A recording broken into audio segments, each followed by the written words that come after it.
মনের শক্তি সবথেকে বড় শক্তি। আসলে ইচ্ছা করলে সব কিছুই সম্ভব।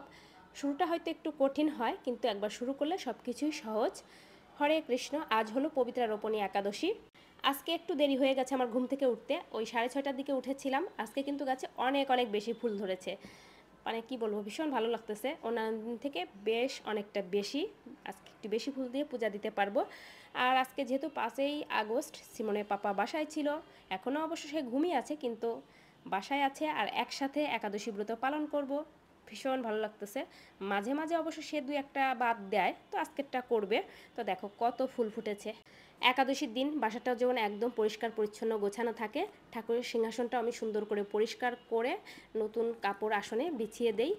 একদম সাজিয়ে গুছিয়ে পূজা দেওয়ার তো সবসময় চেষ্টা করি। একাদশীর দিন একটু সময় নিয়েই পূজাটা দেই। তো সবাই ঠাকুর দর্শন করে নাও। সকালে তো পূজা দিয়ে আমার কমপ্লিট। আর এখন চলে আসলাম রান্নাবান্না করার জন্য, মেয়েটার জন্য।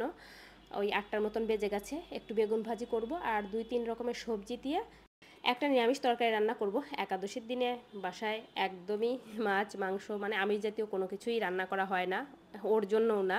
মানে আমি ধরার চেষ্টা করি।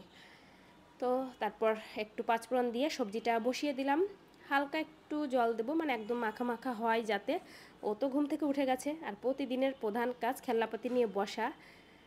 আর কোনো কাজ নেই তার, খেলা হচ্ছে সব থেকে প্রধান কাজ। তো রান্না হয়ে গেছে, এখন একটু খাবার তুলে খাইয়ে দিই।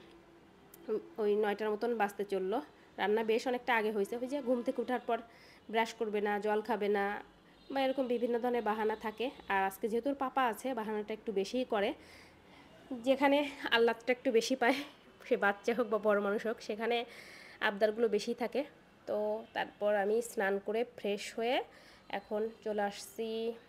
এই যে সবজি বানাচ্ছি মূলত। আজকে একাদশীতে রান্না করব হলো সাবুর পোলাও আর সাথে একটা মিক্সড সবজি। তারপর আমার পূজার বাসন যা যা আছে সব কিছু, মানে যা যা বলতে আমার যতটুকু যা লাগবে বের করে নিয়েছি। জাম্বুরাও নিয়ে আসছিলো, তো জাম্বুরাটা ছিলে তারপর ভগবানকে একটু নিবেদন করে মেয়েটাকেও দেব, ওর পাপাকেও ছিলে দেব।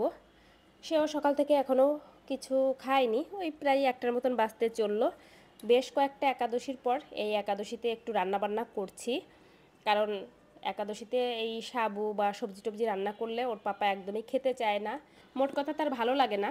তো যাই হোক, যেহেতু বাসায় আছে ভাবলাম রান্না করি, যতটুকু প্রসাদ পাবে, যতটুকু তার মনে মূলত ইচ্ছা হয়। তো এই যে জাম্বুরাটা ছিলে কিন্তু আমি নিবেদন করে দিয়েছিলাম।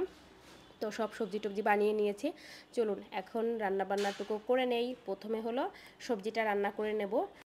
সেই চট্টগ্রাম থাকা অবস্থায় একাদশী ব্রত শুরু করেছিলাম। দেখতে দেখতে তো বেশ অনেকটা দিন হয়ে গেল। প্রথম যখন একাদশী ব্রত শুরু করেছিলাম, কেউ কেউ তো এমনভাবেও বলেছিল যে হ্যাঁ, দেখি কতদিন করতে পারো, নতুন নতুন সব কিছুই ভালো লাগে, বা এরকম বিভিন্ন ধরনের নেগেটিভ কমেন্টস। তো সবথেকে বড় কথা হলো, কেউ যদি মানে কোনো কিছু ইচ্ছা করে, তার মনের কোনো ইচ্ছা জাগে, ভগবান যদি কৃপা করে বা ভগবান চাইলে সব কিছুই সম্ভব, কোনো কিছুই অসম্ভব না। একাদশীতে মূলত যে সবজিগুলো খাওয়া যায়, তো ওইগুলো দিয়েই আমি সবজিটা রান্না করেছি। মানে আলু আর মিষ্টি কুমড়া, সাথে কাঁচা কলাও দেওয়া যায়। তো কাঁচা কলাটা ছিল না বা আনা হয়নি।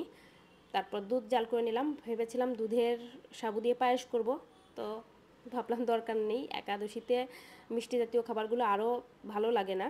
তো সাবুর একদম ঝরঝরা করে একটা পোলাওর মতো রান্না করব। ঘি সাথে কয়েকটা কাঁচামরিচ দিয়েছিলাম। হ্যাঁ, ইচ্ছা করলে আদা কুচি দেওয়া যায়, বাসায় ছিল কিন্তু ভগবানের জন্য আলাদা করে আনা ছিল না, এর জন্য যা মূলত ছিল ওইগুলো দিয়েই করলাম।